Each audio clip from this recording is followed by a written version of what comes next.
Okay. So Photoshop will take in many different file types, from digital cameras and raw images to scans, commercial CDs. That's not really popular anymore. But in terms of image acquisition, most everything comes now from like a digital camera. Scans are less, um, um, they're less popular now than they were when we were using film, because film has pretty much gone away. So um, Photoshop will take in a lot of different file types. As a matter of fact, this is a list of all of them. Um, it will even take in now 3D files. You can take in 3D model files, 3D studio files, um, a lot of different. Here's another 3D file format, Wavefront, OBG, and also video files now. Primarily, what we're going to be concerned with in this class is TIFF, PSD, JPEG, and sometimes PDF files. So whenever we're dealing with files, compression is something that we need to consider. We have lossless and lossy. Lossy. I talked a little bit about this last week. Lossless compression, it's identical to the original. And lossy, there is a reduction in the image quality. We do this so that we have smaller file sizes. If you have a camera raw image that's 20 megs, that's not something that you are going to want to email a client most likely. So you'll be compressing that down into something that's more emailable and web friendly, which a JPEG is an excellent choice for that. So in terms of lossless file types, in this class, we're going to be using primarily TIFF files for our final output format. TIFF files they're really the de facto standard.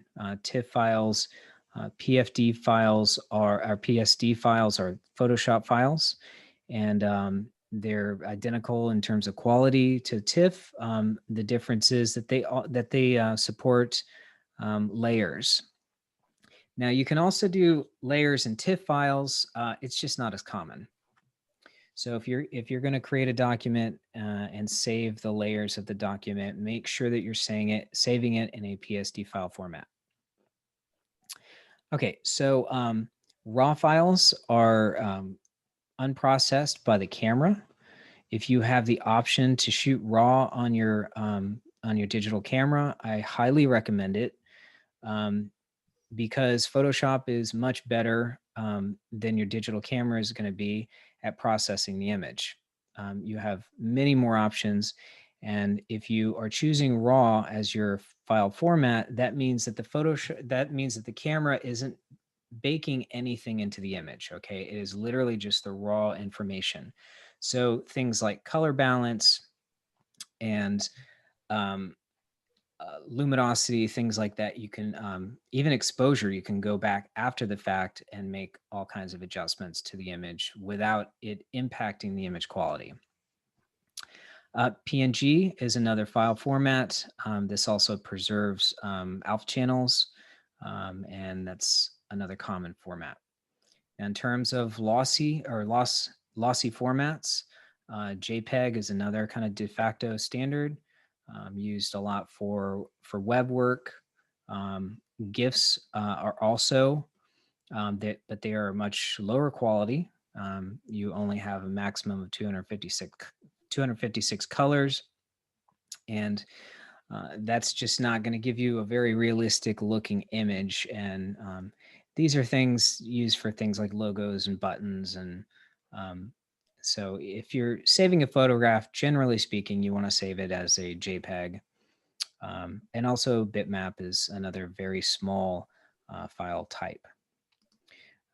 Side by side, this is kind of how these compare. So an uncompressed TIFF file, you can see 14 megs here. Has 3 channels of 8 bits. When you compress this down to a JPEG, let's say at 80%, you have something that is 1 1 meg. Pretty small file. And we know that megapixels, if we take the pixel dimensions of an image, here we have 2500 by 1900, and you multiply those together, that's where you get this megapixel measurement, or megapixel image unit from. It's multiplying those two together. So if you need to save a PDF in this class, one way you can do that is by going to print. If you're on a Mac, you can go to print settings and just pull that down and save as a PDF. There's a couple other ways of doing that, but I find that to be the easiest way. Adobe Bridge is part of the Creative Cloud suite. And this software is really handy when you're dealing with a lot of images. And this is what software looks like.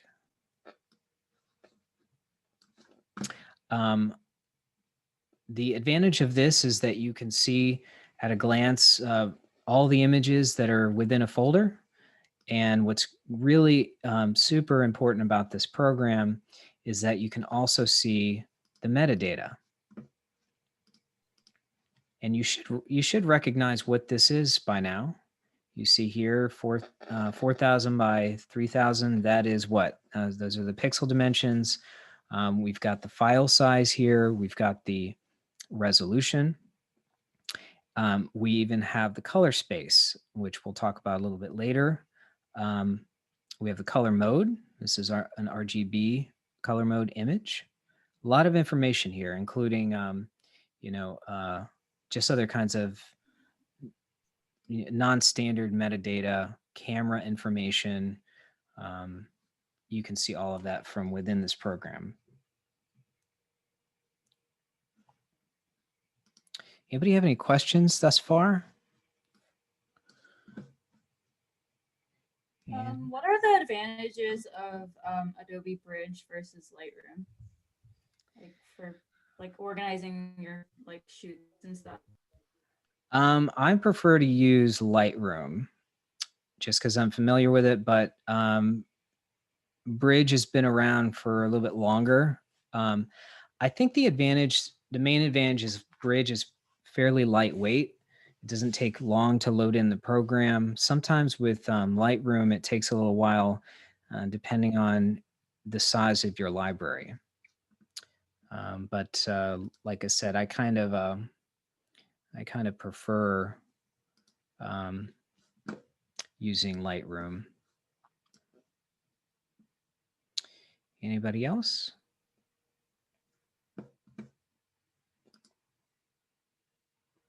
Okay.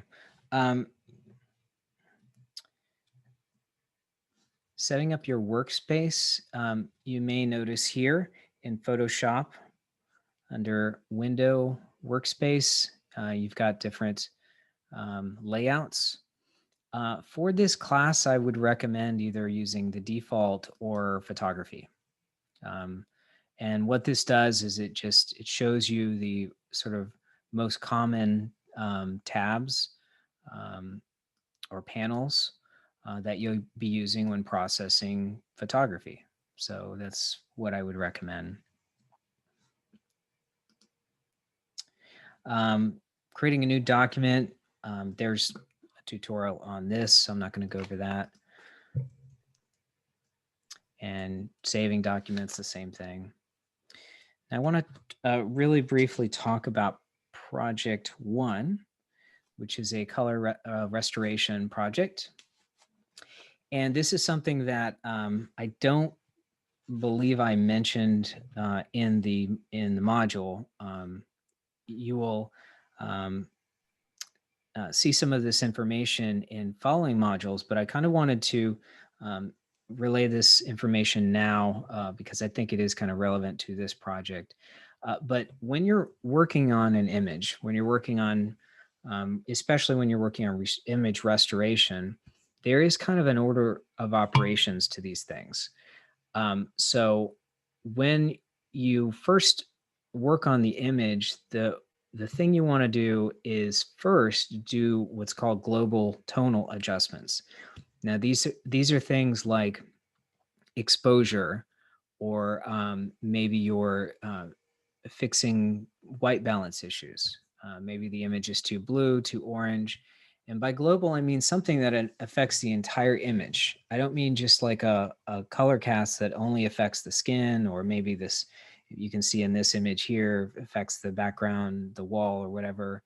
I'm talking about something that affects the whole image. So as you're working on an image, you want to start with like the greatest, the primary processes, the things, the global processes that affect the whole image, and then sort of pare down to more localized kind of corrections or secondary corrections. So global color tonal adjustments, I would work on the tone first, then work on any color corrections. Then you can start to work on the local tonal areas. So if there's a color cast or something in the face, or if there's a window, let's say, that's too blue, you can work that way. Then I would start repairing using, something like the clone stamp tool or the spot healing brush to remove hairs, dust, things like that.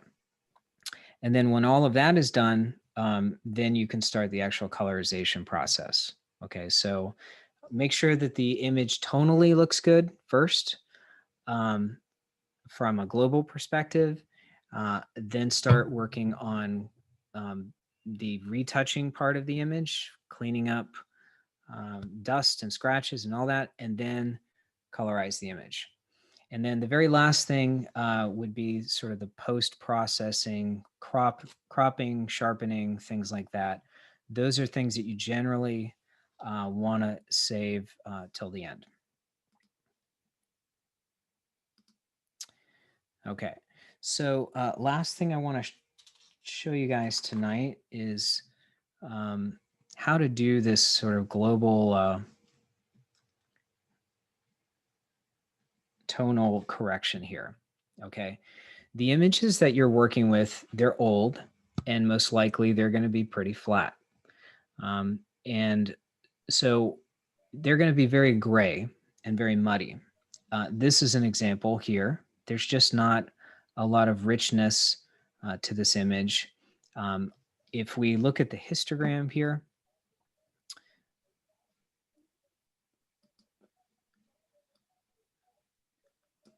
you can see in this histogram, there's a lot of values that are just kind of in the center.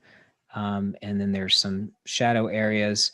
There's not a whole lot of information in the highlights. Remember, this goes from absolute white to absolute black. And what we want to do is spread these values out over the image, okay? And by doing that, by spreading out these values, we're going to add in some density into the image to make it pop, okay? So we do that in a couple different ways. We can either use levels or curves. So I'm going to show you an example with levels here. Now, levels and curves do exactly the same thing. The difference is one is a saw and the other one's a scalpel. Okay, one can make a change, and then the other one can make a very precise change to different parts of the image. Now, levels is quick, easy, and for some images, I recommend using it. So this one, if we bring this to the left here, this is the highlight slider, this is the shadow slider, and this is the midtones, okay? Whenever you have a slider, I highly recommend just taking it, grabbing it, and pulling it to the extreme left or right to see exactly what it's doing, and then feathering it off. So here what I'm doing is I want to add in, I want to bring back some of this highlight, but I don't want to lose the detail here. And you can see more that I pull this over, the more detail is getting lost. This is starting to look good, but you see I'm losing all this highlight detail, and I don't want to do that. So I'll pull it back until some of that highlight detail comes back.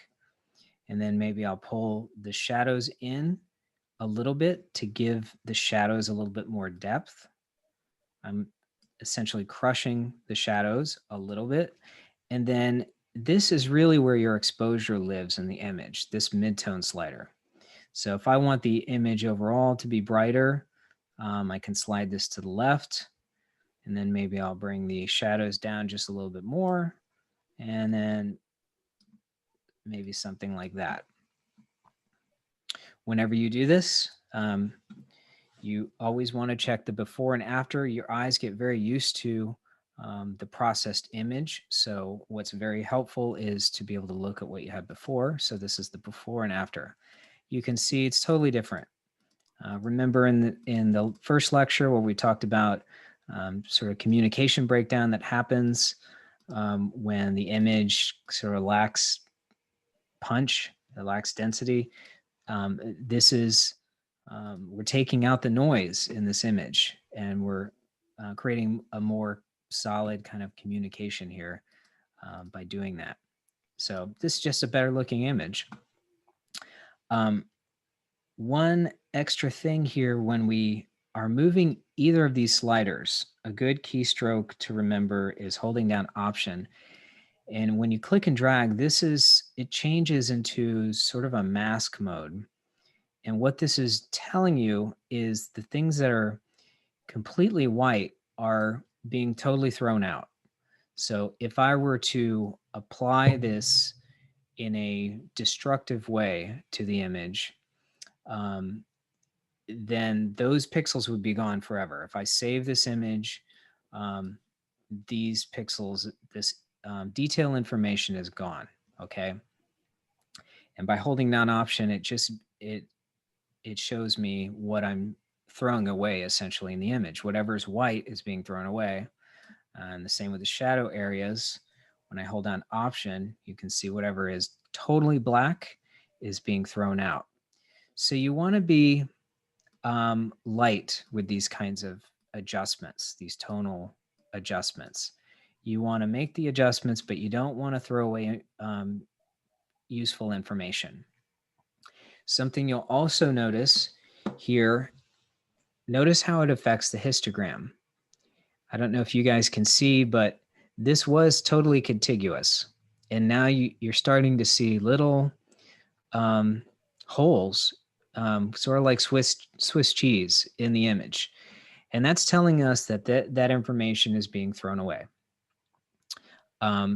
Some information, it's okay. You can throw it away for the sake of a better overall image.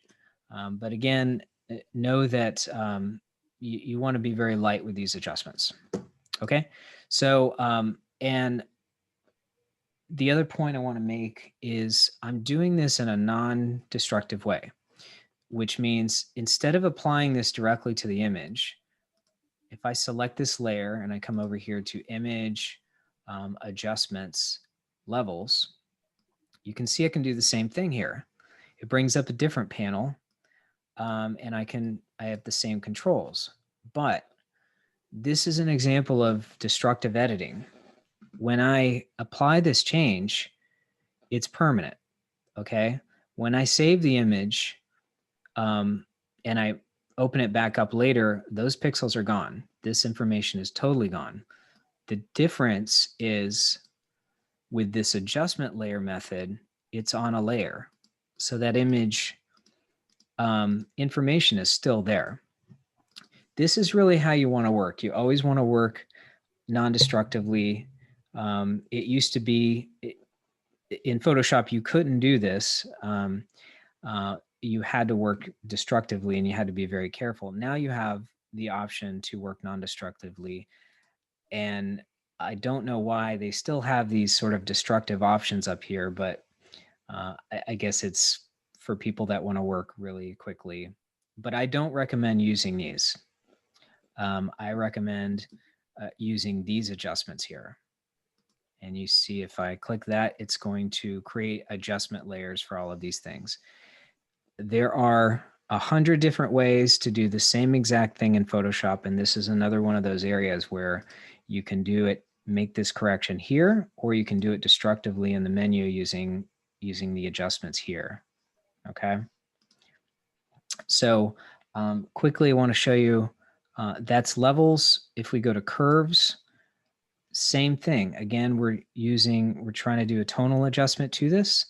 How this works is on the left here is the shadow areas. On the right is the highlight. And what we can do is we can create points of adjustment.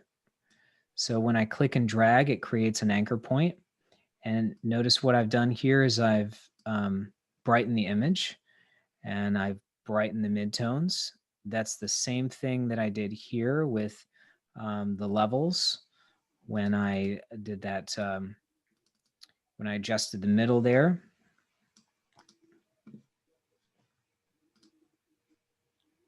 That's this. In curves, I would create an anchor point and do it this way. If I want to bring back, or if I want to create more contrast, what I would do is create more of an S curve. And that creates contrast, okay? If I want to get rid of an anchor point here, I can click and drag and it will get rid of it, okay? So you'll see that I have a lot more control here, because what I can do is I can look at an area that I want.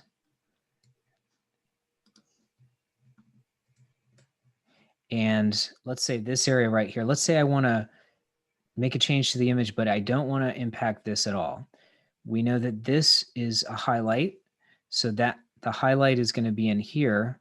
I can put an anchor point here, and notice when I make this change, it doesn't do anything to the clouds. It keeps that information in there. So you can put as many anchor points as you want. It does start to get a little posterized if you overdo it. But just know that curves is definitely the better tool in terms of levels or curves. Curves just gives you a lot more precision in making tonal adjustments. Okay. And I can drag this down here, or I could plug the shadows up a little bit, pull this out a little bit. And you see, I haven't lost any detail in the highlights. I haven't lost any significant detail in the shadows. And if I turn it on and off, it just looks like a better image. Okay, last thing here. There, you can see from this image, there is a color cast. This is a blue color cast, and I know that because clouds are white, not blue-white. And what I can do in curves here is I also have control over the individual color channels. So if I pull this down, you can see I have red, green, or blue. So if I want to take out some of the blue, I can go to the blue channel, go to the highlights. Now, this is a global color cast, which means it's in the highlights, it's in the midtones, and it's in the shadows. So I want to make a global adjustment, which is what I'm doing here. I'm impacting the whole image. You know, if I pull it out, it's adding like in some green there. I can come over here into the green channel and add a little bit of magenta in there, and the red, something like that. It's probably going to look different on your screen. But so here's the before and after. You can see the image is considerably warmer. The clouds are whiter. And it does not have a significant color cast on it. So that's curves. Going back to levels, you can do the same thing as you can do with curves. So if I want to make that same adjustment, I can come over here into the blue channel. I pull that down, and then I can move that, go to the green channel, add a little bit of magenta and some red. And you can see the before and after there. Alrighty. I had a quick question. Sure. What are the little eyedroppers for on the curves and levels window? That's a great question. So the eyedroppers, what they do is you can designate what is white and what is black in the image. So here you see if I hover over it, it says sample in image to set white point. If I click on that and I say that the clouds are white, then that's one way of sort of neutralizing the image. It kind of does an auto color correct. However, whenever Photoshop does something automatically, you don't get optimum results quite often. So here's a case where I'm clicking on this. I'm essentially telling Photoshop to make this white, and it's creating other problems.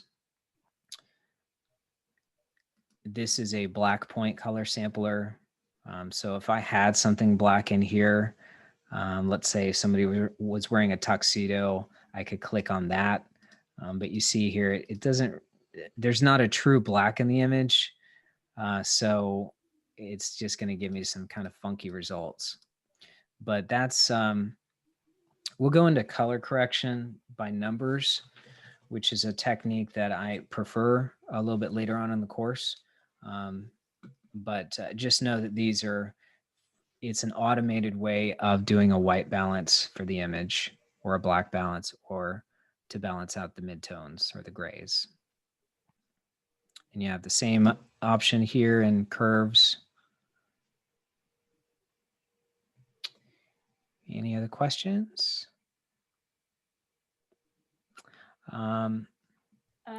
Also, one more. This is Sure. kind of like a Lightroom question as well, but since Yes. we're talking about like adjustments, you know how you can have like profiles on Lightroom? Is there a way that you can export like that full like image file over to Photoshop so you can make fine adjustments on there too? Over to, you mean to go from Lightroom to Photoshop? Yeah, and like adjust the different like profiles that they have on there. Can you like adjust that in Photoshop? Like have like the original image still and then the adjusted one like kind of like a layered file? Are you talking about sidecar files? I'm not too sure. So in Lightroom, when you're editing raw images, what happens is when you make color changes to a raw image, it creates another file called a sidecar file. And that sidecar file has essentially kind of all of the adjustments. It's just adjustment information about the image. So it doesn't change the raw image at all. It's just sort of, it's an additional file with instructions. So I think that's what you're talking about when, in terms of profiles. Is that what you mean? Kind of like how they have like the different like presets for the filters. Mhm. Yeah, so You do have some options for filters here. If you go to as an adjustment layer, this kind of works the same way in Lightroom. If you go here to adjustment layer and go to photo filter, here you can add a bunch of different types of filters. So let's say I just wanted to cool the image or make it more orange. I can adjust the density here. So that's one way of doing it.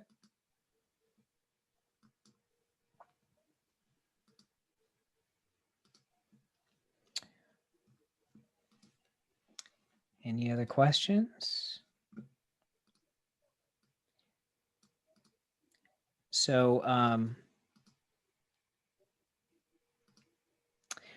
going back to curves here, there's one thing I forgot to show you that's very, very handy.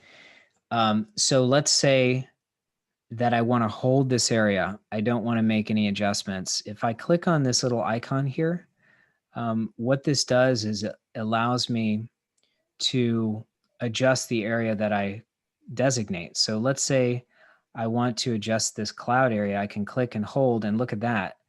Look what it does. It creates an anchor point. What's really handy about this tool also is it tells me exactly where on the histogram these tonal values are. So if I hover over this, you can see here, I wish I could point to this, but here in this upper quadrant where the highlights are, right? I can see exactly where on the histogram this falls. You see when I hover over the shadow areas. So let's say I wanted to preserve this, I would click and it creates an anchor point. And now I'm not going to impact this. I'm not going to impact this particular area of the clouds. And so now I can come in here and just create a custom, another anchor point. And look at that. It just holds those two areas. And it allows me to make very fine adjustment to the midtones without impacting these, what looks like a low shadow area and a mid highlight area. Alrighty. So this, I think, will be helpful for you guys for your project 1. Do you guys have any other questions? Yeah. Yeah. One last one. Sure. When I messaged you about the image that I was going to restore, you said that we would cover like the negative space. Was that essentially just talking about like swapping the canvas size and like changing the resolution? Because like I scanned my image in at 1200 DPI, and that was the largest I could get it, and there was still a lot of white space around it. Okay. Is it okay to have it lower than 300 DPI then? If you want, I can, after this session, you can stay on and I can walk you through a solution for that image. Okay, I'd appreciate it. Can I do that? Okay, anybody else have any other questions? Okay. No questions? Concerns, fears? It's a new day. Lee, you look frightened. Are you frightened? No, I'm happy. I'm happy to be here. That's good. All righty. Well, that's all I got for you guys tonight. Let me know if you have any questions. I did post a video last couple days ago about screen ratio sizes, and I recommend watching it. It's important. You may notice that in the beginning of the module, there is sort of an introduction of what's going to be covered. Those are just some key areas, but I recommend going over all of the content unless it says optional. Make sure that you're watching it because it's all relevant and important to be able to completing your projects. Okay. All righty. Well, you guys have a good night, and I will talk to you soon. Thank you. All right. See you later.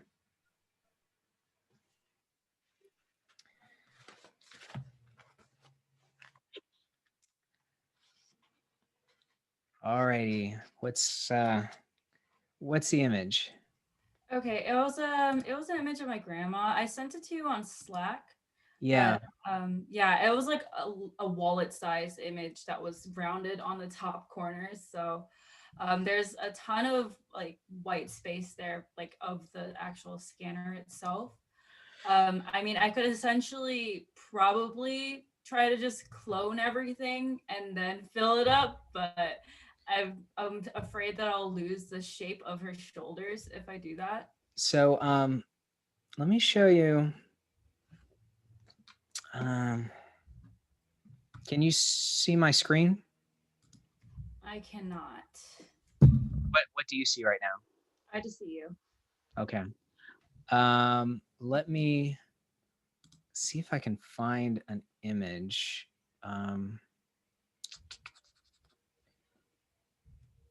So this might work. That's not going to work.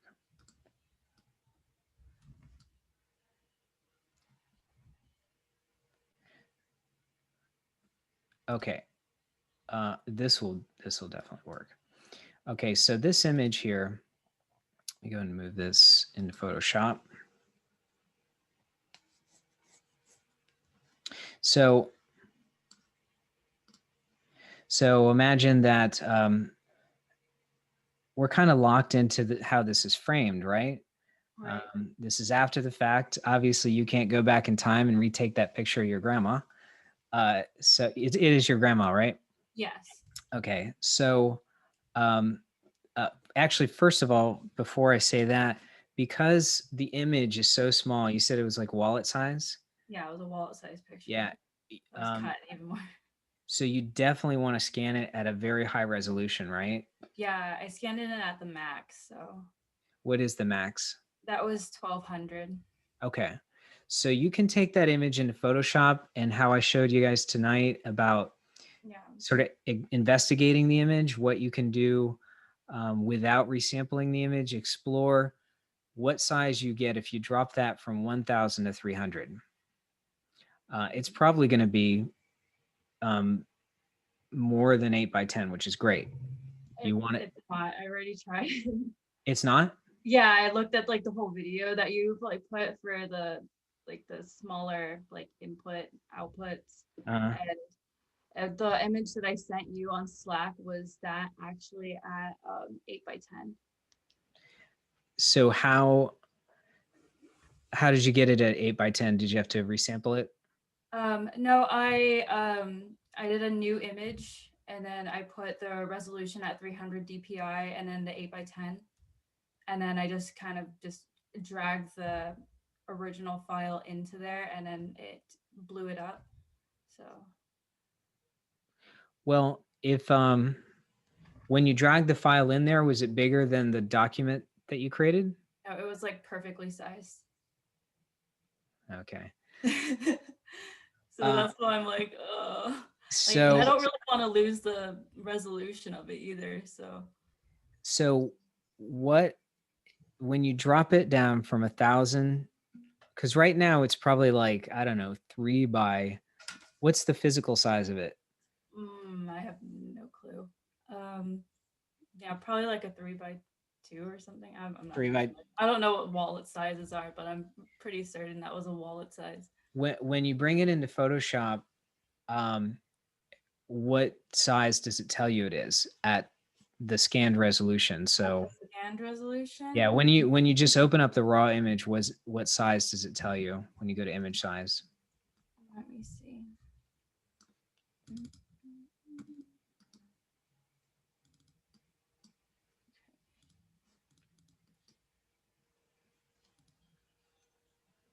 Info. It says the dimensions are 2292 by 2988. But what does it say the document dimensions are? The document dimensions. Yeah. Where can I find that? Like If as in you like the inches or because I if did you go not. into image size, Okay, let me open it up in Photoshop actually. okay.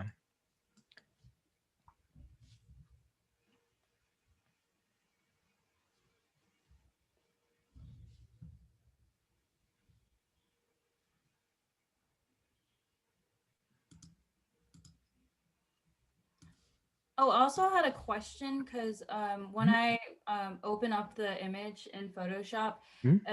The embedded color profile does not match the current RGB working space. What would be the best option to pick? Adobe RGB. Okay, so Yeah. then that means I convert the document's colors to the working space then? Yeah, you can do that. Okay. Yep.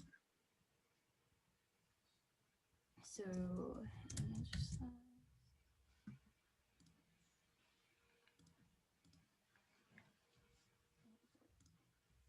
Must be like a dialogue here or something that I can't see. Oh, there it is.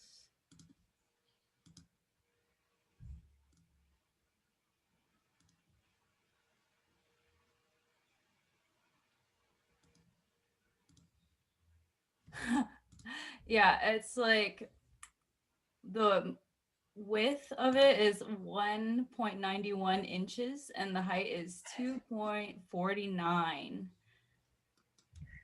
2.49 and 1 point what? 1.91. Okay. So, and it's at 1,000 DPI? It's at 1200. Oh, wow. Okay. 1,200. So I'm just going to kind of recreate that document here. So this is the same size as your document. So if I come here to image size and make sure that you have resample off. You have to have it off to do this. Right. And I'll just go to the target resolution for the project, which I know to be 300. And it is almost there. Yeah. I mean, it's super close. It's an 8x10 image. I mean, this is like totally acceptable. So Okay. what I would do from here is I would resample it, but think about this. What it's doing is it's just gonna resample it just a little bit because you're so close to that destination size. Okay. If you did this and the width and height were like 3 inches or something, then you're like doubling, tripling the amount of information Photoshop's got to invent. And that's Right. where it's going to really make the image quality just terrible. Right. Yeah, I was trying to avoid that. So. Yeah, but this is totally sufficient. So Okay. All right. I was really worried about that because it's just like I could have tried to just restore the like white space there, but that would just be a lot of wasted effort. yeah, you have a good scan. So what I would do is what I would do actually is just take the image that you got, create an 8x10 document, a brand new document at 300. I think there's even a template for that. Is it 8x10? No, it's photo. It's 8x10 at 300. Geez, there's not a template here. Okay, so there's the landscape for there's yeah, portrait. so portrait. So I would just create a new document and just drag and drop that scanned image into this document. When you do it, it's going to be just slightly smaller, but then you can use like the crop tool or whatever to, not the crop tool, but the free transform to make it the right size. Okay. So wait, you said pre-transform? Free transform. Is that different than a normal transform? It is, if you hit Command T, you can either hit Command T or you can go up here into layer, edit, free transform. And then Okay. I always notice Command T. Yeah. The more that you use Photoshop, the less you're going to use the menus. And yeah, I've been using it for a while, so yeah, definitely understand that. So you would do a Command T and then you would just expand it a little bit. Now this, I would have to expand this a lot, and you notice when I do this, it's not gonna be that great. The image quality is definitely falling apart here because Photoshop's got to invent those pixels. So yeah. Okay, so just keep the proportions and then transform it and fill the space. Okay, cool. I was really like kind of like anxious about that. But. Yeah, but what you have is a good scan, and that's what you're being graded on. Right. Okay. Cool. Okay, so going back to the other problem with the image, so you have pieces that are missing, right? Yes. What you can do, I mean, there's 100 different ways to do this, but what I would first try is to use the free transform tool. Actually, no, what I would first do is use the crop tool. So you select the crop tool and you would expand it out like this. But make sure that you have content aware on. So let me show you what this does. So let's say I've taken this image and I just need a little bit more room for like a bleed or something. Then I can expand this out. And then if you have to have content aware selected. That's this menu item here. Mhm. When I click commit, you can see what it does. Oh, wow. Yeah. So it's not perfect. Yeah. The way I would do this, I do the same thing, but I do it on its own layer and then do the same thing, expand it out. And the only reason I recommend this for that image is because we're talking about like a pattern. So if there was like a building or something with like geometric lines, this is not going to work. And you can see here, it's just inventing pixels. So it kind of doesn't do that great of a job with this, but the sky looks excellent because the sky is just a texture, which is the background of that photo of your grandmother. Yeah, mine is just literally a backdrop, so. Yeah. So I would do something like that. And then, you may have to like dress it up a little bit, but that'll probably fix your problem. Yeah, I'm also kind of concerned about how I'm going to make it kind of like look a lot more realistic as far as like recoloring it goes. Hmm? Like would it be weird to try to like put some like actual like textures and definition into the actual photo? Um, if you want to make it look as good as possible. Sometimes you have to invent things that aren't there. Right.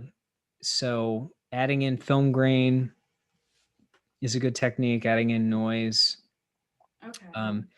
especially if you're reconstructing something that was just like totally out of the image. So let's say um, that background of your grandmother's photo, let's say that there was a huge chunk missing out of the image, just like some part of the image flaked off, and there's literally no information there. You can use film grain, like colored film grain, the filter to sort of recreate a photo paper texture. Okay. Yeah. I mean, you want to get it as authentic looking as possible. I wouldn't add in any kind of like artsy patterns or anything. Just try to make it, Yeah. you're restoring the image back to what it was. So just think of it in that context. Okay. Cool. Yeah. Yeah, because I've seen like some like AI programs that they actually like try to add in more details to the photos. Hmm. Like, is that possible to do that for this project too? Just like, because it was a wallet size picture. So it's just like, it's really like not a very clear definition. So,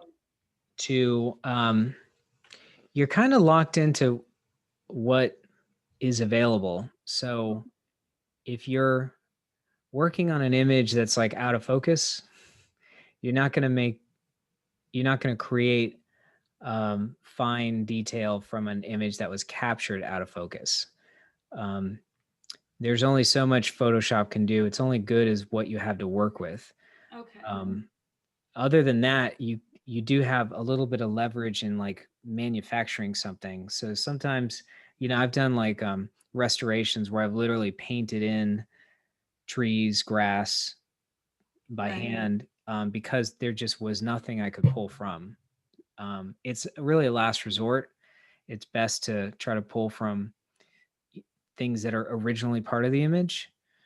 So that example I said, where if there's like a chunk missing out of the image, you could manufacture film grain, noise, paper texture, but it's going to look most realistic to just copy it from a place where it does look good because you're copying from the original image. So, Okay. so you just use what you have to work with. It's only going to be as good as the original in terms of like sharpness and quality and all that. But if you have a good scan, that's half of your problem right there. So you're starting with a good, solid foundation, so you can create a good restoration from that. Do you play piano? Yes. Yeah, I've been playing for like 13 years. That's awesome. Yeah. Yeah. Can you read music? I took music theory, like AP music theory, when I was in high school. It's been a long time since I've been in high school, so it's just I've been trying to train myself again, but it's very overwhelming when I'm doing like all this like full-time school stuff. So Sure. yeah. All Oh, right. I was also kind of concerned about my submission for the wanted poster because I kind of went a little overboard with it and did a little bit more than it was asking. I hope that's okay because I don't know if like how you grade, so if it's just kind of like by the book or yeah. I mean, so long as you fulfill the requirements, it's what matters. Okay, So, yeah, because I use a sepia tone for my photo instead of a black and white, so okay. a bunch of layers. It's like a 130 megabyte file. Oh boy. Okay. All right. All right. But I really appreciate all the help. I'm sorry for making this drag on. No, it's totally fine. So yeah, if you need to, this whole thing was recorded. So if you need to go back and look at this, like just look at the recording. I'll post the URL tomorrow on Okay. this week's module, so you have a reference if you need it. All right. Perfect. Cool. Cool. All righty. All right. Have I fun. really appreciate the help. Yeah, no problem. Have fun. Thanks. I All right. will. All See you right. later. Bye.